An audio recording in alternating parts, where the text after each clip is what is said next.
Welcome to 5 Mantra career point. నేను మీ నందగోపాల్ రాయలో ప్రతి వారం కూడా వారం జీకే హారం అనేటటువంటి ఈ యొక్క కరెంట్ అఫైర్స్ క్లాస్ని మనం డిస్కస్ చేస్తున్నాం. ఎవరైతే మన 5 మంత్ర యూట్యూబ్ ఛానల్ చూస్తున్న వాళ్ళందరూ కూడా సబ్స్క్రైబ్ చేసే ప్రయత్నం చేయండి, లైక్ చేయండి, షేర్ చేయండి, కామెంట్ రాయండి.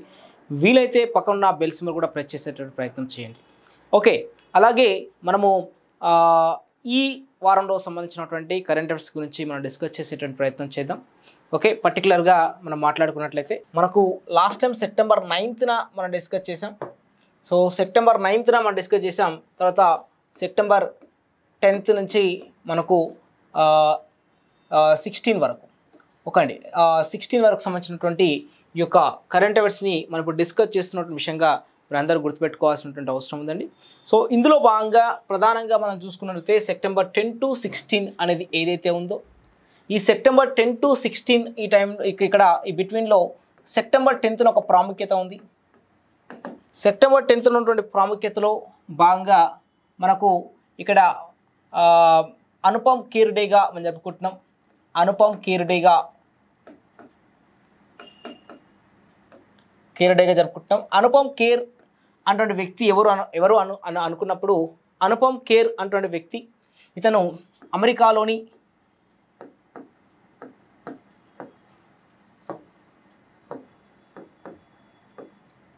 నెవడా రాష్ట్రం, అమెరికాలోని నెవడా అటువంటి రాష్ట్రం వారు ఇతను ప్రదర్శించినటువంటి నటనా కళకు వాళ్ళు ఏం చేశారంటే అనుపమ్ ఖేర్ డేని వారిని గుర్తుగా అనుపమ్ ఖేర్ డేగా ప్రకటించారు.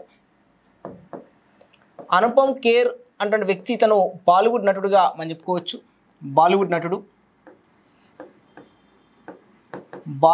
అండి.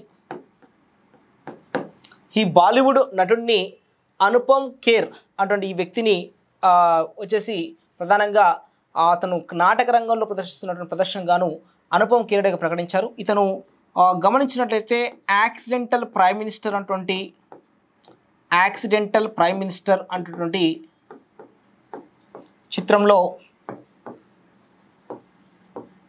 చిత్రంలో మన్మోహన్ సింగ్ గారి యొక్క పాత్రను కూడా పోషించారు. మన్మోహన్ సింగ్ పాత్రను పోషించారు. యాక్సిడెంటల్ ప్రైమ్ మినిస్టర్ అనేది మనకు 2004లో యూపీఏ 1లో అనుకోకుండా ప్రధానమంత్రిగా మన్మోహన్ సింగ్ గారు అయ్యారనే ఉద్దేశంలో భాగంగా నట్వర్ సింగ్ అటువంటి వ్యక్తి రాసినటువంటి పుస్తకం పేరు ఏం పేరంటే యాక్సిడెంటల్ ప్రైమ్ మినిస్టర్. ఆ యొక్క యాక్సిడెంటల్ ప్రైమ్ మినిస్టర్ అన్నటువంటి ఆ యొక్క పుస్తకం ఆధారంగా వచ్చినటువంటి చిత్రం పేరు యాక్సిడెంటల్ ప్రైమ్ మినిస్టర్ అనే చిత్రం. ఆ చిత్రంలో నాటక రంగంలో అలాగే సినిమా రంగంలో మంచి ప్రావీణ్యం కలిగినటువంటి నటుడు అనుపమ్ ఖేర్ గారు నటించిన విషయంగా చెప్పుకోవచ్చు. ఈ అనుపమ్ ఖేర్ గారి యొక్క నాటక రంగంలో ఉన్నటువంటి వారికి ఉన్నటువంటి ప్రతిభకు గుర్తుగా మరి అమెరికాలోని నెవడా రాష్ట్రం వారు అనుపమ్ ఖేర్ డేగా ప్రకటించిన విషయంగా కూడా అభ్యర్థులు గుర్తుపెట్టుకోవాలి. దీని తర్వాత నెక్స్ట్ మనం గమనించినట్లయితే నెక్స్ట్ September 10th ఇంకొక ప్రాముఖ్యత కూడా ఉంది. ఏమిటి ప్రాముఖ్యత అన్నప్పుడు ప్రపంచ ఆత్మహత్య నివారణ దినోత్సవంగా చెప్పుకోవచ్చు. ప్రపంచ ఆత్మహత్యల నివారణ దినోత్సవంగా September 10 మనం పేర్కొంటున్నాం. నెక్స్ట్ September 11 మనం గుర్తుపెట్టుకున్నట్లయితే September 11 ఈ రోజున వరల్డ్ ట్రేడ్ ట్విన్ టవర్స్ ఏదైతే ఉందో వరల్డ్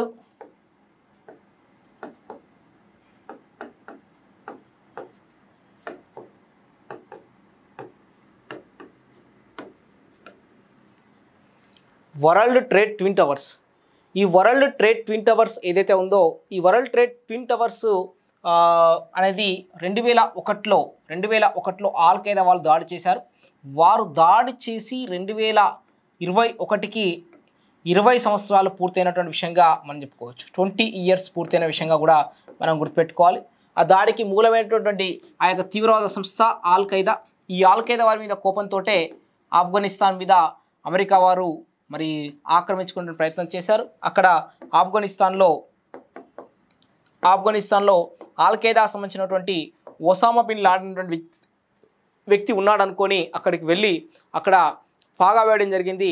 ఫైనల్గా 2001 నుంచి 2021 వరకు అమెరికా కనుసన్నల్లో ఆఫ్ఘనిస్తాన్ నడిచినటువంటి విషయంగా చెప్పుకోవచ్చు.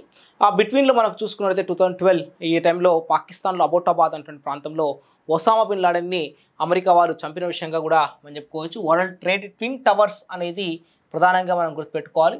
ఆ దాడి ఘటన జరిగి మరి 2020కి ఎన్ని సంవత్సరాలు పూర్తయిందంటే 21కి 20 ఇయర్స్ పూర్తయిన విషయంగా కూడా మనం చెప్పుకోవచ్చండి. తర్వాత నెక్స్ట్ మనం మాట్లాడుకోవాల్సిన విషయం అంటే సెప్టెంబర్ 14 సెప్టెంబర్ 14 మనం గమనించినట్లయితే సెప్టెంబర్ 14 ఏమిటంటే ఈ రోజున వచ్చేసి జాతీయ హిందీ భాషా దినంగా మనం గుర్తుపెట్టుకోవాలి. హిందీ భాషా దినోత్సవంగా మనం గుర్తుపెట్టుకోవచ్చు. మరి హిందీ భాషా దినోత్సవంగా మనం పేర్కొంటున్నాం. ఒకండి హిందీ గనక మనం ప్రధానంగా గమనించినట్లయితే హిందీని అధికారిక భాషగా పేర్కొంటున్నటువంటి ఆర్టికల్ 343గా మనం గుర్తుపెట్టుకోవచ్చు. తర్వాత నెక్స్ట్ వన్ మనం గమనించినట్లయితే ఈ యొక్క హిందీ అటువంటి ఈ యొక్క భాష సంబంధించినటువంటి ఇంకొక ఇంపార్టెంట్ జనవరి 10వ తారీఖున ప్రపంచ హిందీ భాషా దినోత్సవం కూడా మనం జరుపుకుంటున్న విషయంగా కూడా మనం గుర్తుపెట్టుకోవాలి. ప్రపంచ హిందీ భాషా దినం.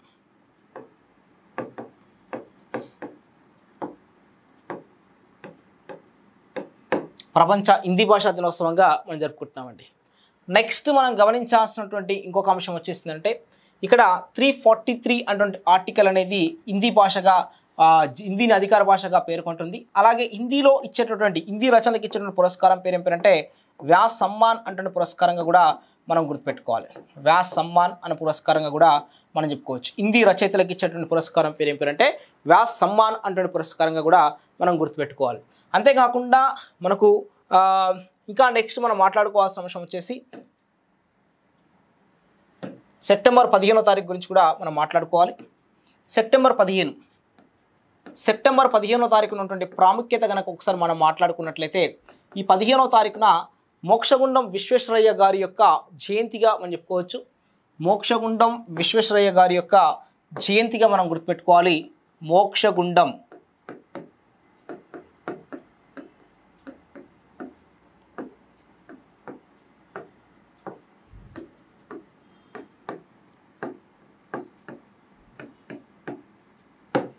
మోక్షగుండం విశ్వేశ్వరయ్య జయంతిగా మనం గుర్తుపెట్టుకోవచ్చు. మరి మోక్షగుండం విశ్వేశ్వరయ్య జయంతి కాగా ఇక్కడ గుర్తుపెట్టుకోవాల్సిన పాయింట్ ఆఫ్ ఏంటంటే మోక్షగుండం విశ్వేశ్వరయ్య అటువంటి వ్యక్తి వీరు ప్రముఖ ఇంజనీర్గా మనం చెప్పుకోవచ్చు. మరి వీరి యొక్క జయంతిని పురస్కరించుకొని మనం సెప్టెంబర్ 15 ఏమని జరుపుకుంటున్నామంటే జాతీయ ఇంజనీర్స్ డేగా మనం జరుపుకుంటున్నామండి. జాతీయ ఇంజనీర్స్ డేగా మనం జరుపుకుంటున్నాం.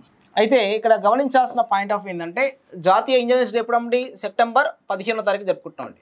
మరి సెప్టెంబర్ 15వ తారీఖున జాతీయ ఇంజనీర్స్ డే జరుపుకుంటే మరి జూలై 16వ తారీఖున ఏమని జరుపుకుంటున్నాం అంటే తెలంగాణ ఇంజనీర్స్ డేగా జరుపుకుంటున్నాం. తెలంగాణ ఇంజనీర్స్ డేకి ఎందుకు జరుపుకుంటున్నాము? తెలంగాణ ఇంజనీర్స్ డేగా జరుపుకోవడానికి ప్రధానమైనటువంటి కారణం ఏంటంటే ఈ రోజున తెలంగాణ ఇంజనీర్స్ జరుపుకోవడానికి మీర్ నవాబ్ జాఫర్ ఆలీ జంగ్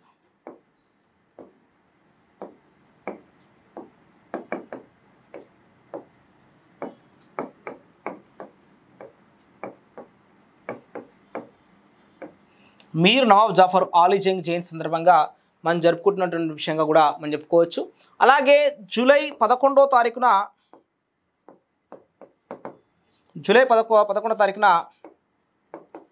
ఆంధ్రప్రదేశ్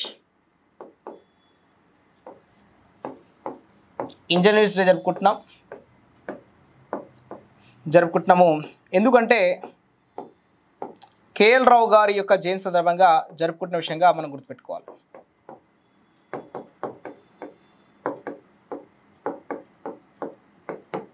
కేఎల్ రావు గారు జయంతి సందర్భంగా మనం జరుపుకుంటున్నామండి. అంతేకాకుండా మోక్షగుండం విశ్వేశ్వరయ్య గారి గురించి మనం 2 మాటలు మాట్లాడుకున్నట్లయితే ఏమని మాట్లాడుకోవచ్చు అంటే మోక్షగుండం విశ్వేశ్వరయ్య గారు వీరు ఒక పుస్తకం కూడా రాశారు. ఆ పుస్తకం పేరు the planning economy of India అండి. The planning economy of India అనే పుస్తకం కూడా రాయడం జరిగింది. వీరు భద్రావతి అటువంటి స్టీల్ ప్లాంట్ నిర్మాణంలో కూడా వీరు పాల్పంచుకున్నటువంటి విషయంగా మనం చెప్పుకోవచ్చు.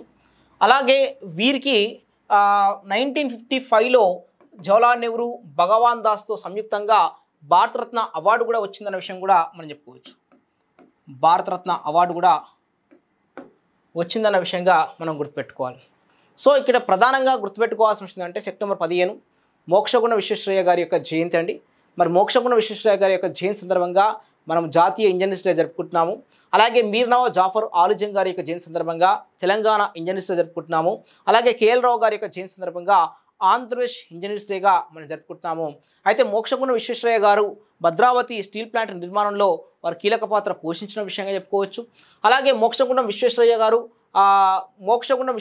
వచ్చేసి 1955లో భారతరత్న అవార్డు అనేది కూడా పొందిన విషయంగా కూడా మనం చెప్పుకోవచ్చు. వారు రాసినటువంటి ఒక అద్భుతమైన పుస్తకము ది ప్లానింగ్ ఎకానమీ ఆఫ్ ఇండియాగా మనం గుర్తుపెట్టుకోవచ్చు. ది ప్లానింగ్ ఎకానమీ ఆఫ్ ఇండియాగా మనం గుర్తుపెట్టుకోవాలి. ఓకే, నెక్స్ట్ సెప్టెంబర్ 16వ తారీఖమ్మ.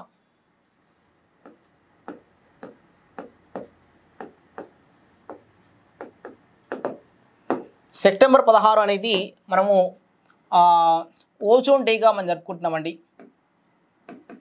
ఓజోన్ డేగా జరుపుకుంటున్నాం. ఓకే అండి, దీనికి సంబంధించి ఓజోన్ యొక్క పరిరక్షణ కోసమని చాలా ప్రయత్నాలు జరిగినాయి. మాంట్రియల్ ప్రోటోకాల్ కానీ, అలాగే తర్వాత క్యోటో ప్రోటోకాల్ కానీ, మరి రీసెంట్గా ప్యారిస్ వాతావరణ సదస్సు అనేటువంటి అంశాలు కానీ ఇవన్నీ కూడా జరిగినాయి. వాస్తవంగా ఈ యొక్క ఓజోన్ పొరకి ఇబ్బంది కలిగిస్తున్నటువంటి ఆ యొక్క అంశం క్లోరోఫ్లోరో కార్బన్గా మనం చెప్పుకోవచ్చు. ఫ్లోరో కార్బన్స్ అనేవి మనం ప్రధానంగా గుర్తుపెట్టుకోవాల్సినటువంటి అవసరం ఉందండి. ఫ్లోరో కార్బన్గా మనం చెప్పుకోవచ్చు. తర్వాత నెక్స్ట్ మనం మాట్లాడుకోవాల్సినటువంటి ఇంకా కొన్ని అంశాలు కూడా ఉన్నాయి. సో వాటిలలో భాగంగా మనకు రీసెంట్గా నరేంద్ర మోడీ గారి గురించి కూడా మనం మాట్లాడుకోవచ్చు. నరేంద్ర మోడీ గారు ఈ వీక్లో వార్తల్లోకి నిలిచినటువంటి అంశంగా కూడా మనం చెప్పుకోవచ్చు. ఏ విధంగా నరేంద్ర మోడీ గారు వార్తల్లోకి నిలిచినంటే చూడండి, ఇక్కడ ప్రధానంగా ఈ వారంలో నరేంద్ర మోడీ గారు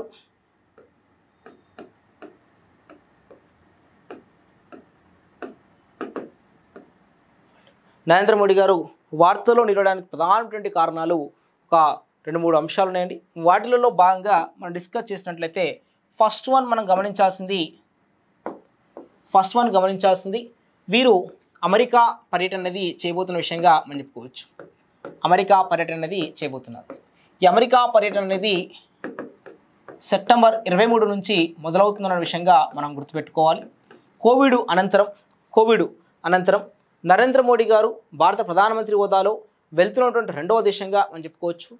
ఫస్ట్ బంగ్లాదేశ్లో పర్యటన జరిగింది. తర్వాత వెళ్తున్నటువంటి రెండవ దేశం పేరు అమెరికా గుర్తుపెట్టుకోవాలి.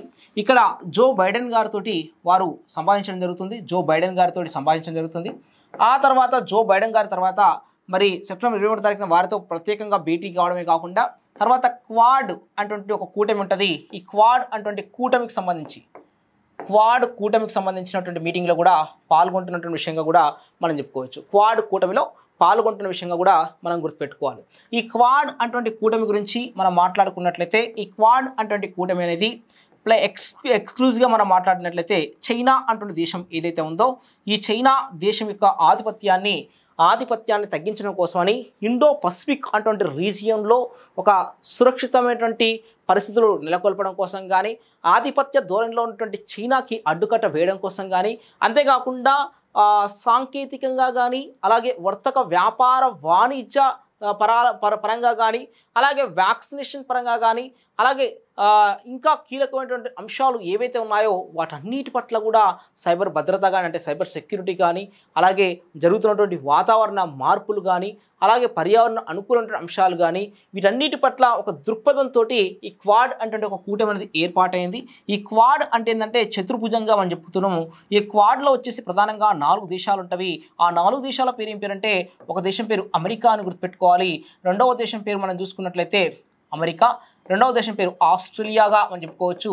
మూడవ దేశం పేరు మనం చూసుకున్నట్లయితే okay America, Australia, next Japan, next భారత్గా మనం చెప్పుకోవచ్చు.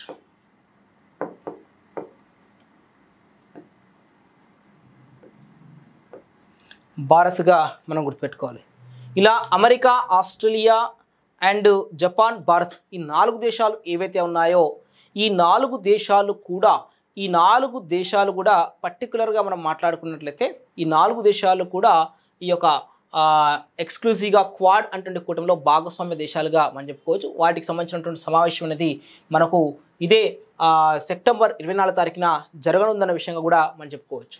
తర్వాత నెక్స్ట్ నరేంద్ర మోడీ గారి గురించి మాట్లాడుకుంటున్న ఇంకొక అంశం ఐక్యరాజ్య సమితిలో జరుగుతున్నటువంటి జనరల్ అసెంబ్లీ మీటింగ్స్లో అంటే 76వ జనరల్ అసెంబ్లీ మీటింగ్లో అంటే సాధారణ సభ సమావేశాల్లో మరి వీరు ప్రసంగించినటువంటి విషయంగా కూడా అభ్యర్థులు ప్రధానంగా గుర్తుపెట్టుకోవాల్సినటువంటి అవసరం ఉంటుందండి. సో ఇలా నరేంద్ర మోడీ గారు అమెరికా పర్యటన అనేది ప్రధానంగా గుర్తుపెట్టుకోవాలి. అమెరికా పర్యటననే కాకుండా మరి ఇటీవల ఇంకా కొన్ని అంశాలు నరేంద్ర మోడీ గారితో సంబంధం ఉన్న అంశాలు మనకు పేపర్లో రావడం జరిగింది. వాటిల్లో ప్రధానంగా ఇంకోటి బ్రిక్స్ సమావేశం కూడా మనం చెప్పుకోవాలి. 13వ బ్రిక్స్ సమావేశానికి నరేంద్ర మోడీ గారు అధ్యక్షత వహించినటువంటి విషయంగా మనం చెప్పుకోవచ్చు. 13వ బ్రిక్స్ సమావేశం అనేది పర్టికులర్గా మనం మాట్లాడుకున్నట్టే 2021లో ఆతిథ్యం ఇచ్చినటువంటి దేశం భారతదేశంగా మనం చెప్పుకోవచ్చు. మరి బ్రిక్స్ అంటేనే ఉన్నటువంటి దేశాలు మొత్తం మీద 5 ఉన్నవి. 5 దేశాల పేరు ఏం పేరంటే ఒకదాని పేరు బ్రెజిల్గా మనం చెప్పుకోవాలి. బ్రెజిల్, రష్యా, అలాగే ఇండియా,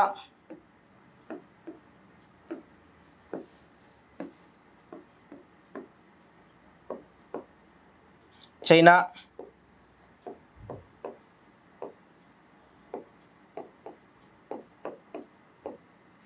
దక్షిణాఫ్రికా. ఇలా ఓవరాల్గా ఏంటంటే ఒక 5 దేశాలు అనేది ఉందన్న విషయంగా కూడా మనం చెప్పుకోవచ్చు. మరి Brazil, Russia, India, China, south Africa ఇలా 5 దేశాలు ఉన్నాయి.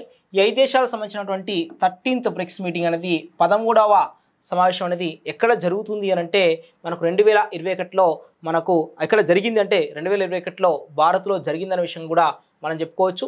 ఈ సమావేశాలకు ప్రధానంగా అంతర్గత సహకారం అనేటువంటి పేరు మీదుగా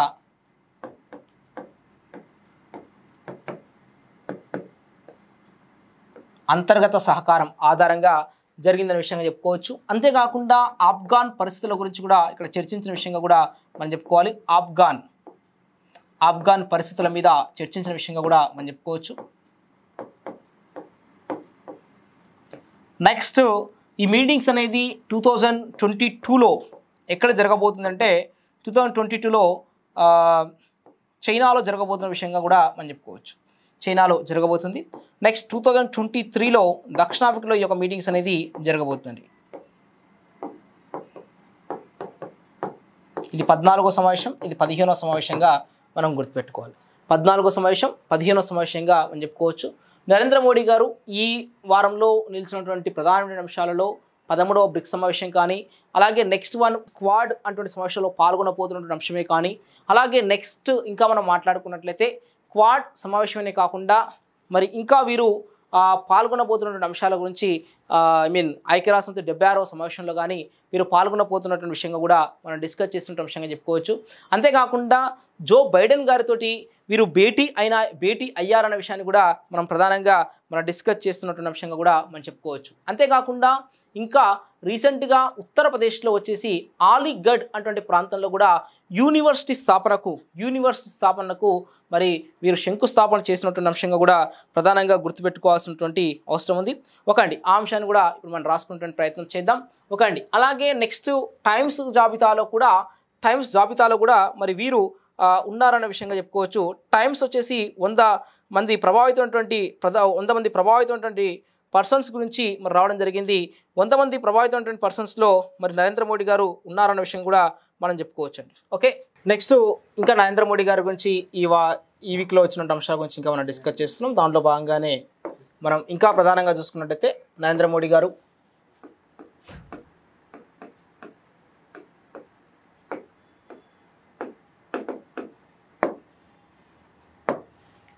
గారు వచ్చేసి ఉత్తరప్రదేశ్లో యూపీలో రాజా మహేంద్ర ప్రతాప్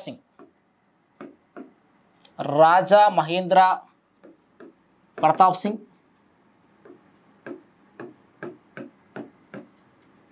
యూనివర్సిటీ స్థాపనకి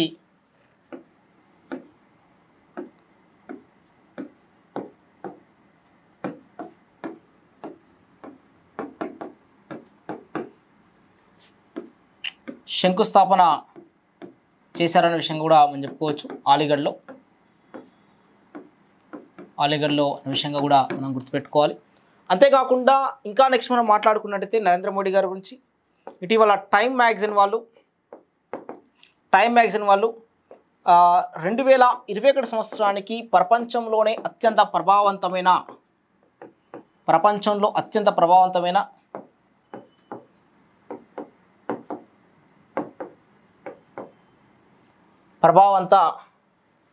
100 మంది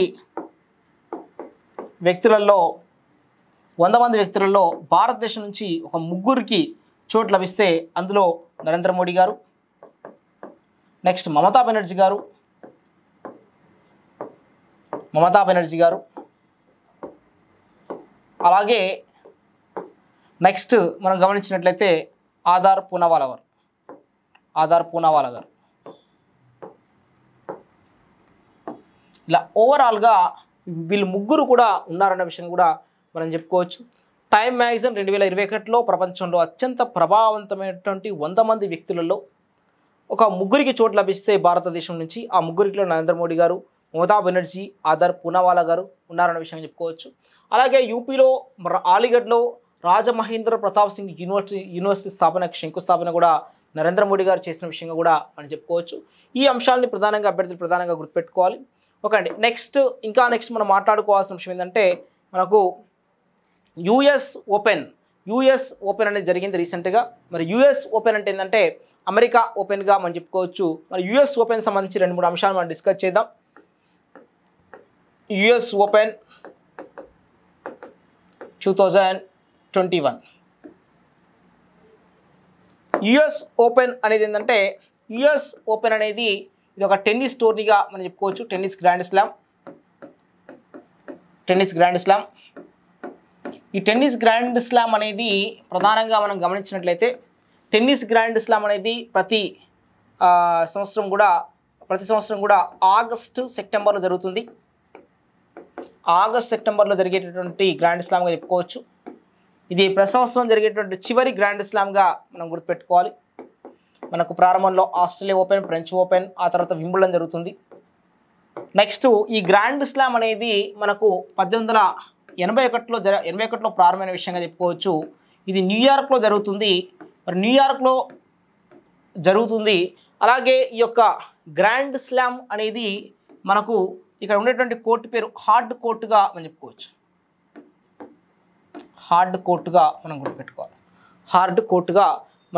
అండి. So tennis grand slam August September, అలాగే ఇది చివరి గ్రాండ్ స్లామ్ 1881లో వచ్చేసి ప్రారంభమైంది. న్యూయార్క్లో మనం గమనించినట్లయితే న్యూయార్క్లో వచ్చేసి ఇది జరుగుతుందన్న విషయంగా గుర్తుపెట్టుకోవాలి. హార్డ్ కోర్టుగా కూడా మనం చెప్పుకోవచ్చు. బట్ రీసెంట్గా 2021 సంబంధించినటువంటి పురుషుల సింగిల్స్ యొక్క టైటిల్ ఎవరు గెలిచారు, అలాగే మహిళల సింగిల్స్ టైటిల్ ఎవరు గెలిచారు, అలాగే పురుషుల డబుల్స్ టైటిల్ ఎవరు గెలిచారు, అలాగే మహిళల డబుల్స్ టైటిల్ కూడా ఎవరు గెలిచారనే అంశం గురించి కూడా ఇప్పుడు మనం డిస్కస్ చేసేటువంటి ప్రయత్నం చేద్దాం. ఓకే అండి. నెక్స్ట్ చూడండి, ఇప్పుడు యుఎస్ ఓపెన్ 2021లో పురుషుల సింగిల్స్ అండి.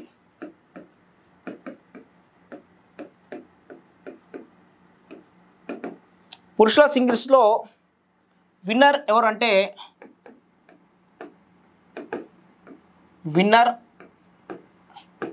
రన్నర్ ఎవరు అనుకున్నప్పుడు ఇక్కడ గమనించాల్సిన విషయం అంటే విన్నర్ వచ్చేసి పురుషుల సింగిల్స్లో ప్రధానంగా మనం గమనించాల్సినటువంటి వ్యక్తి, అతని పేరు ఏం పేరంటే ఇతనే మెద్వదేవ్గా మనం చెప్పుకోవచ్చు. డేనియల్ మెద్వదేవ్ అన్నమాట. రష్యాగా మనం గుర్తుపెట్టుకోవాలి. నెక్స్ట్ ఇక్కడ రన్నర్ ఎవరంటే నోవాక్ జోకోవిచ్గా మనం గుర్తుపెట్టుకోవచ్చు. జోకోవిచ్ అందరికి తెలిసినటువంటి వ్యక్తి, సెర్బియాకు సంబంధించినటువంటి ఆటగాడు. అయితే ఇక్కడ వీరికి సంబంధించినటువంటి కొన్ని ఇంపార్టెంట్ పాయింట్స్ మనం డిస్కస్ చేయాలి. ఏంటివి అని అంటే ఫస్ట్ వన్ మనం చూడండి, ఇక్కడ మెద్వదేవ్ గురించి మనం మాట్లాడుకుందాం.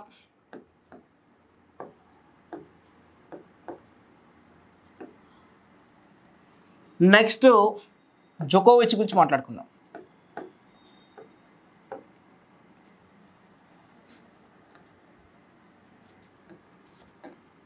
జోకోవిచ్ గురించి మాట్లాడుకుందాం. సో ఇక్కడ మెద్వదేవ్ గురించి మనం మాట్లాడుకున్నట్లయితే మెద్వదేవ్ అటువంటి వ్యక్తి ఇతను ఏంటిది అనుకున్నప్పుడు ఈ మెద్వదేవ్ అటువంటి వ్యక్తి ఇతను రష్యాకు సంబంధించినటువంటి టెన్నిస్ ప్లేయర్ కాగా ఇతను ఈ యొక్క రష్యా తరపు నుంచి ఈ యొక్క యుఎస్ ఓపెన్ గెలిచినటువంటి 3వ రష్యన్ ప్లేయర్గా మనం గుర్తుపెట్టుకోవాలి. అంటే పురుష ఆటగాడిగా మనం చెప్పుకోవచ్చు. అంతేకాకుండా ఇతను ఏటీపీ ఫైనల్స్లో టాప్ 3 ప్లేయర్స్ని కూడా ఓడగొట్టినటువంటి ప్లేయర్గా కూడా మనం చెప్పుకోవచ్చు. టాప్ 3 ప్లేయర్స్ అంటే అందరికీ తెలిసినటువంటి వ్యక్తులు రోజర్ ఫెదరర్ కానీ, అలాగే నెక్స్ట్ రఫెల్ నాదల్ కానీ, అలాగే నొవాక్ జోకోవిచ్ కానీ, వీళ్ళ ముగ్గురిని ఓడగొట్టినటువంటి వ్యక్తి పేరు ఏం పేరంటే ఆయన పేరు డేనియల్ మెద్వదేవ్గా మనం గుర్తుపెట్టుకోవచ్చు. అలాగే ఇంకా మనం మాట్లాడుకోవాల్సిన విషయం ఏంటంటే ఈ జోకోవిచ్ గురించి కూడా మనం మాట్లాడుకుందాం. జోకోవిచ్ ఇప్పటివరకు 31 గ్రాండ్ స్లామ్స్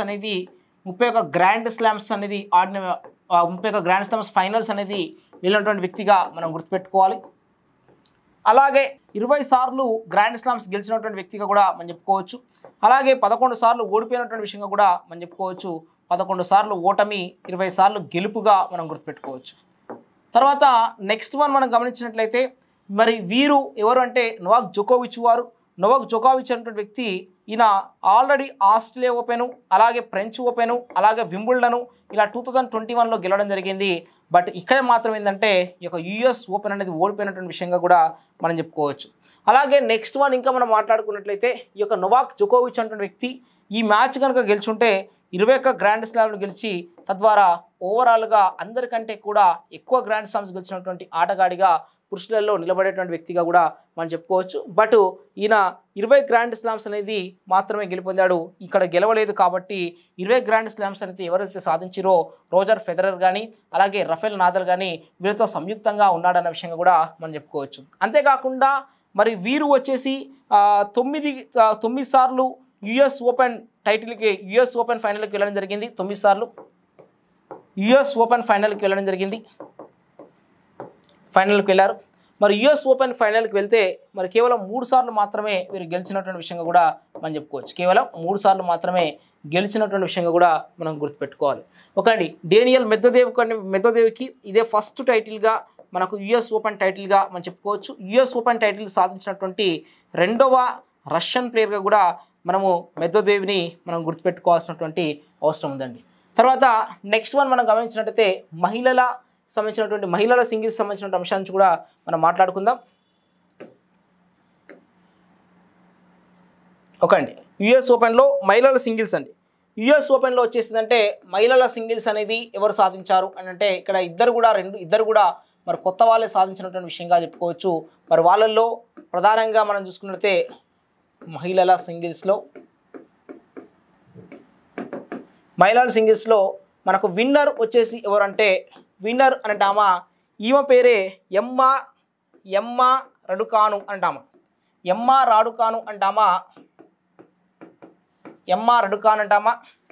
రన్నర్ వచ్చేసి లైలా ఫెర్నాండెజ్గా మనం చెప్పుకోవచ్చు. లైలా ఫెర్నాండెజ్ అటువంటి పర్సన్ వచ్చేసి మరి వీరు కెనడాగా మనం గుర్తుపెట్టుకోవాలి. ఎమ్మా రడుకాన్ అటువంటి వ్యక్తి బ్రిటన్గా మనం గుర్తుపెట్టుకోవచ్చు. అయితే ఇక్కడ గమనించాల్సిన విషయం ఏంటంటే ఎమ్మా రడుకాన్కి ఇదే తొలి గ్రాండ్ స్లామ్గా కూడా మనం చెప్పుకోవచ్చు. తొలి గ్రాండ్ స్లామ్ టైటిల్గా కూడా మనం గుర్తుపెట్టుకోవాలి.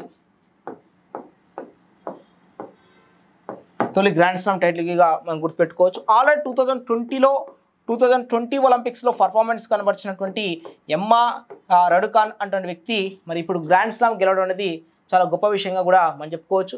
అంతేకాకుండా వీళ్ళిద్దరు కూడా కొత్తవారు. లైలా ఫెర్నాండెజ్ కానీ ఎమ్మా రాడుకాన్ కానీ వీళ్ళిద్దరు కూడా కొత్తవారుగా మనం చెప్పుకోవచ్చు. మరి యుఎస్ ఓపెన్ మహిళల సింగిల్స్లో ఎమ్మా రాడుకాన్ అటువంటి వ్యక్తి నిలవడం అనేది ఒక విధంగా చరిత్ర అనే విషయం చెప్పుకోవచ్చు. ఎందుకంటే నయోమి ఒసాకా, అలాగే సెరెనా విలియమ్స్, అలాగే నెక్స్ట్ కిమ్ క్లియస్టర్స్, అలాగే సెమెనా ఎల్ఎఫ్ అనేటువంటి ఇలా కొత్త పేర్లు, ఏంజెలిక్ కెర్బర్ ఇటువంటి పేర్లు స్థానంలో మరి ఇప్పుడు కొత్త తార కూడా రావడం జరిగింది. మరి కొత్త టెన్నిస్ తార ఎమ్మా రాడుకాను అనే విషయంగా కూడా మనం చెప్పుకోవచ్చు. తర్వాత మనకు పురుషుల డబుల్స్ అంటున్న అంశాన్ని గురించి కూడా మనం డిస్కస్ చేద్దాం. పురుషుల డబుల్స్లో వచ్చేసి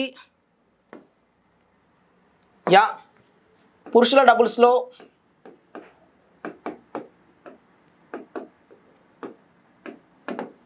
పురుషుల డబుల్స్లో విన్నర్స్గా నిలిచినటువంటి వారు ఎవరు? అంటే పురుషుల డబుల్స్లో విన్నర్స్గా నిలిచినటువంటి వారు జే సాల్స్బరీ, ఇతను బ్రిటన్గా మనం చెప్పుకోవచ్చు, జే సాల్స్బరీ. అలాగే ఆర్ రామ్ అండి. ఆర్ రామ్ అంటే మనం చాలామంది ఇండియా అనుకుంటారు, మరి ఈయన వచ్చేసి అమెరికాలో సెటిల్ అయినటువంటి వ్యక్తిగా కూడా మనం చెప్పుకోవచ్చు. అలాగే రన్నర్గా మనం చూసుకుంటే రన్నర్ వచ్చేసి కూడా మన బ్రిటన్ దేశానికి సంబంధించినటువంటి వ్యక్తిగానే మనం గుర్తుపెట్టుకోవచ్చు. వారి పేరు ఏం పేరు అంటే వారి పేరు జే ముర్రేగా మనం చెప్పుకోవచ్చు, జే ముర్రే బ్రిటన్. అలాగే బి సోర్స్గా మనం చెప్పుకోవచ్చు. మరి బి సోర్స్ అటువంటి వ్యక్తి ఇతను దక్షిణాఫ్రికాగా మనం చెప్పుకోవాలి, దక్షిణాఫ్రికాగా మనం గుర్తుపెట్టుకోవచ్చు. సో యుఎస్ ఓపెన్ అనేది మనకు ఈ వీక్లో అంటే లాస్ట్ వీక్ నుంచి కూడా మనకు జరుగుతుంది. బట్ కాకపోతే అందరిని ఒక దగ్గర మనం చెప్పాలన్న ఉద్దేశంలో భాగంగా మరి ఈసారి మనం అందరినీ కూడా ఒక దగ్గర చేర్చి చెప్పినటువంటి విషయంగా కూడా మనం చెప్పుకోవచ్చు. తర్వాత మరి మహిళల డబుల్స్ కూడా మనం చూద్దాం. మహిళల డబుల్స్లో పర్టికులర్గా మనం మాట్లాడుకున్నట్లయితే మహిళల డబుల్స్ చూడండి, ఇక్కడ మహిళల డబుల్స్ యుఎస్ ఓపెన్ సంబంధించి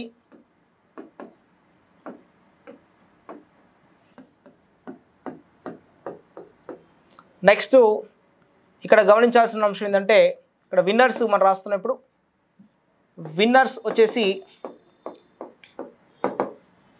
విన్నర్స్ ఎవరంటే సమంతా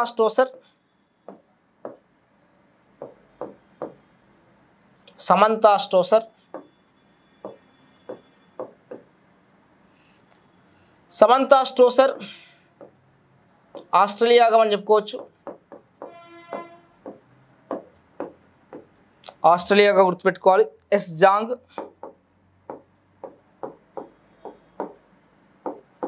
చైనాగా మనం గుర్తుపెట్టుకోవచ్చు. సో ఇక్కడ మహిళా డబుల్స్లో విన్నర్స్ అండ్ రన్నర్స్ కూడా ఇద్దరు కూడా మనం చెప్పడం జరిగింది. సో ఇక్కడ ఓవరాల్గా విన్నర్స్ ఎవరంటే ఇక్కడ కింద ఉన్నవాళ్ళండి, రన్నర్స్ అంటే ఇక్కడ మీద ఉన్నవాళ్ళు. నెక్స్ట్ మనం గమనించినట్లయితే జాతీయ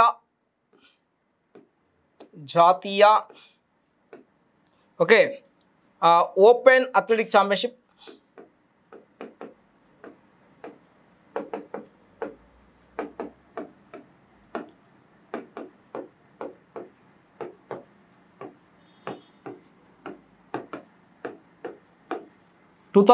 అండి. ఎక్కడ జరుగుతున్నాయి అంటే మనకు హన్మకొండలో జరుగుతున్న విషయంగా చెప్పుకోవచ్చు.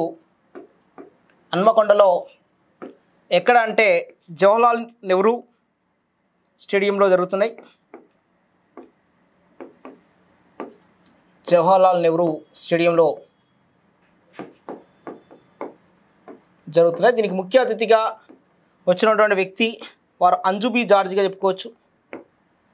అంజుబీ జార్జి అథ్లెటిక్ హై జంపర్గా మనం గుర్తుపెట్టుకోవాలి.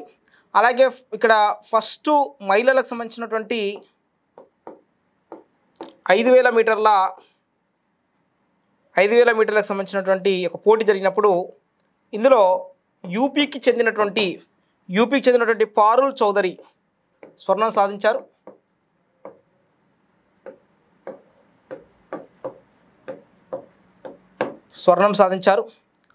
అలాగే నెక్స్ట్ మనం చూసుకున్నట్టయితే మహారాష్ట్ర అథ్లెట్ అయినటువంటి కోమల్ చంద్రకాంత్ వీరు రజతం సాధించిన విషయంగా చెప్పుకోవచ్చు. అలాగే నెక్స్ట్ ఇదే మహారాష్ట్ర వచ్చినటువంటి సంజీవని, బాబర్ జాదవ్లు వీరు కాంస్యత్వం సాధించినటువంటి విషయంగా కూడా మనం చెప్పుకోవచ్చు.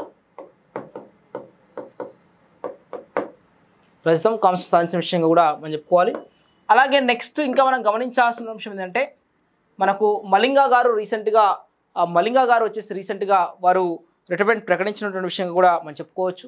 అలాగే T20 క్రికెట్కి వారు రిటైర్మెంట్ ప్రకటించారు. అంతేకాకుండా అన్ని ఫార్మాట్లో కూడా వారు రిటైర్మెంట్ ప్రకటించిన విషయం కూడా చెప్పుకోవచ్చు. 4 బాల్లలో 4 వికెట్లు తీసినటువంటి ఘన చరిత్ర మలింగా గారికి ఉంది, శ్రీలంక క్రికెట్ బౌలర్ ఒకటి. అలాగే సంసద్ టీవీ అనేది కూడా మనకు ప్రారంభం అనేది కావడం జరిగింది. సంసద్ టీవీ అంటే ఏదో కాదు, లోక్సభ టీవీ, రాజ్యసభ టీవీ ఈ రెండింటిని మెర్జ్ చేసి సంసద్ టీవీ అంటే ఏంటంటే మనకు ఓవరాల్గా ఇది రాజ్యసభ రాజ్యసభ లోక్సభను కలిపినటువంటి పార్లమెంట్ టీవీగా మనం చెప్పుకోవచ్చు. పార్లమెంట్ ప్రోగ్రామ్స్ని అందులో ఇస్తారన్న విషయం కూడా అభ్యర్థులు ప్రధానంగా మనం గుర్తుపెట్టుకోవాలి.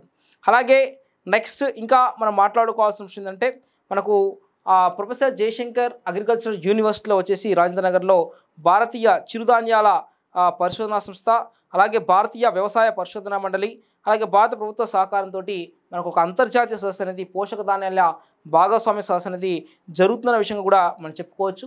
అలాగే ఇటీవల ఉస్మానియా యూనివర్సిటీ సంబంధించినటువంటి పీజీ లా కాలేజ్ ప్రిన్సిపాల్గా గిరిజన అమ్మాయి ఎంపిక కావడం జరిగింది. మరి ఆ మేడం వచ్చేసి గుమ్మడి అనురాధగా మనం గుర్తుపెట్టుకోవాల్సినటువంటి అవసరం ఉంది. గుమ్మడి అనురాధగా మనం గుర్తుపెట్టుకోవాలి. అలాగే నెక్స్ట్ ఇంకా మనం గమనించాల్సిన విషయం ఏంటంటే ఇటీవల కేంద్రము డ్రోన్ పాలసీ అనేది కూడా తీసుకురావడం జరిగింది. ఆ డ్రోన్ పాలసీకి అనుగుణంగా తెలంగాణ ప్రభుత్వం కూడా డ్రోన్ పాలసీకి ఓకే చెప్పింది. అంతేకాకుండా రీసెంట్గా మెడిసిన్ ఫ్రమ్ ది స్కై అటువంటి కార్యక్రమాన్ని కూడా మనకు రీసెంట్గా ప్రారంభించడం జరిగింది. మెడిసిన్ ఫ్రమ్ ది స్కై అటువంటి కార్యక్రమము జ్యోతిరాదిత్య సింధియా గారు మరి ఇటీవల పౌర విమానయాన శాఖ మంత్రి గారు అయినటువంటి జ్యోతిరాదిత్య సింధియా గారు మనకు తెలంగాణలో ప్రారంభించడం జరిగింది. వికారాబాద్లో దీన్ని ప్రయోగాత్మకంగా మరి ప్రారంభిస్తున్నారు 1 మంత్ పాటు. అక్కడ మనకు మెడిసిన్స్ కానీ వీలైనటువంటి వ్యాక్సిన్స్ కానీ మారుమూల ప్రాంతాలకు వెళ్ళే విధంగా మరి ఈ యొక్క డ్రోన్స్ ద్వారా వెళ్ళేటువంటి మెడిసిన్ ఫ్రమ్ ది స్కై అనేటువంటి కార్యక్రమాన్ని కూడా ప్రారంభిస్తున్న విషయంగా కూడా చెప్పుకోవచ్చు. అలాగే తెలంగాణ ప్రభుత్వం వచ్చేసి మరి రీసెంట్గా మనకు ఒక ఐటీ పాలసీని కూడా తీసుకొచ్చే ప్రయత్నం చేస్తున్నది. అంతేకాకుండా టీ హబ్ 2 అటువంటి దాన్ని కూడా మరి రీసెంట్గా మరి దాని టీ హబ్ 2ను కూడా ప్రారంభించేటువంటి కార్యక్రమం కూడా చేస్తున్నది. అంతేకాకుండా మరి తెలంగాణలో వచ్చేసి జేపీ మోర్గాన్ అటువంటి కంపెనీ వారు వాళ్ళ యొక్క ఫైనాన్షియల్ ఇన్స్టిట్యూట్ సంబంధించినటువంటి ఆసియా పసిఫిక్ దేశాల్లో అతిపెద్ద బ్రాంచ్ని ఇక్కడ ఏర్పాటు చేసిన విషయంగా కూడా మనం చెప్పుకోవచ్చు. అలాగే నెక్స్ట్ హైదరాబాద్లో క్యాన్సర్ న్యూట్రిషన్ రీసెర్చ్ సెంటర్ని కూడా మరి ఏర్పాటు చేస్తున్నటువంటి విషయంగా కూడా మనం గుర్తుపెట్టుకోవాల్సినటువంటి అవసరం ఉందండి. అలాగే త్వరలో మనకు వాలీబాల్ లీగ్ ఏదైతే రెజ్లింగ్ లీగ్ ఎట్లయితే ఉందో అలాగే మనకు కబడ్డీ లీగ్ ఎట్లయితే ఉందో వాలీబాల్ లీగ్ అనేది కూడా ప్రారంభం కానుందన్న విషయం కూడా అభ్యర్థులు ప్రధానంగా గుర్తుపెట్టుకోవాల్సినటువంటి అవసరం ఉంది. అలాగే మరి రీసెంట్గా తెలుగు మహిళలకు కూడా నైటింగేల్ పురస్కారం అనేది తెలుగు మహిళలైనటువంటి 4 మహిళలకు నైటింగేల్ పురస్కారం అనేది లభించినటువంటి విషయంగా కూడా చెప్పుకోవచ్చు. అందులో ఎస్పెషల్లీ హైదరాబాద్లో అఫ్జల్ సాగర్ సంబంధించినటువంటి ప్రైమరీ హెల్త్ సెంటర్కు చెందినటువంటి ఆ యొక్క అనపర్తి అరుణకుమారి గారు అలాగే మనకు హన్మకొండ జిల్లా భీమదేవరపల్లి మండలం మల్లారం గ్రామ ఏఎన్ఎంగా పనిచేస్తున్నటువంటి ఎండి శుక్ర గారు, అలాగే ఆంధ్ర శ్రీహరికోటలో మనకు సతీష్ ధావన్ అంతరిక్ష కేంద్రానికి చెందినటువంటి రూపకళ గారు, అలాగే Shri Venkateswara institute of medical sciences ఆధ్వర్యంలో ఉన్నటువంటి నర్సింగ్ కాలేజ్ ప్రొఫెసర్ అయినటువంటి వ్యక్తి డాక్టర్ అమ్ములూరు పద్మజ గారు, వీళ్ళు 4 కూడా మరి నైటింగేల్ పురస్కారం అనేది లభించినటువంటి విషయంగా కూడా అభ్యర్థులు ప్రధానంగా గుర్తుపెట్టుకోవాలి. అలాగే దేశంలోనే నెంబర్ 1 బిజినెస్ స్కూల్గా ఐఎస్బి అనేది ఎంపిక కావడం జరిగింది. ఇది ఆసియా పసిఫిక్లోనే 5వ స్థానాన్ని సంపాదించుకున్నటువంటి విషయం కూడా అభ్యర్థులు ప్రధానంగా గుర్తుపెట్టుకోవాల్సినటువంటి అవసరం ఉంది. అలాగే నెక్స్ట్ ప్రముఖ క్రికెట్ కామెంటేటర్ వ్యక్తి మైకేల్ హోల్డింగ్ అటువంటి వ్యక్తి ఇటీవల ఆయన కామెంటేటర్కి రిటైర్మెంట్ ప్రకటించినటువంటి విషయంగా కూడా మనం చెప్పుకోవచ్చు. అలాగే యూనియన్ భాష మనకు యూనియన్ భాష అయినటువంటి హిందీని ప్రోత్సహిస్తున్నందుకు మరి యూనియన్ బ్యాంకుకు రాజా భాషా కీర్తి పురస్కారం అనేది కూడా లభించిన విషయంగా కూడా మనం చెప్పుకోవచ్చు. అలాగే బ్యాంకులకు సంబంధించినటువంటి ఈ యొక్క మొండి బకాయిలను రాబట్టుకోవడం కోసమని మరి ఏర్పాటు చేస్తున్నటువంటి ఒక బ్యాంక్ పేరు బ్యాడ్ బ్యాంక్ అనమాట. ఈ బ్యాడ్ బ్యాంక్ ఏర్పాటు కూడా కేంద్రం కీలక అడుగు వేసినటువంటి విషయంగా కూడా అభ్యర్థులు ప్రధానంగా గుర్తుపెట్టుకోవాల్సినటువంటి అవసరం ఉంది. మరి ఇవి ఈ వారంలో ఉన్నటువంటి ప్రముఖమైనటువంటి కరెంట్ అఫైర్స్. ఈ కరెంట్ అఫైర్స్ సంబంధించిన అంశాలను కూడా మనం ఇక్కడ క్లియర్గా చెప్పే ప్రయత్నం చేయడం జరిగింది. అలాగే మిగిలినటువంటి అంశాల గురించి కూడా నెక్స్ట్ వీక్లో తెలుసుకునే ప్రయత్నం చేద్దాం. ఎప్పుడు కూడా మీ విజయాన్ని కోరుతూ నేను మీ Nandagopal sir. Thank you everyone.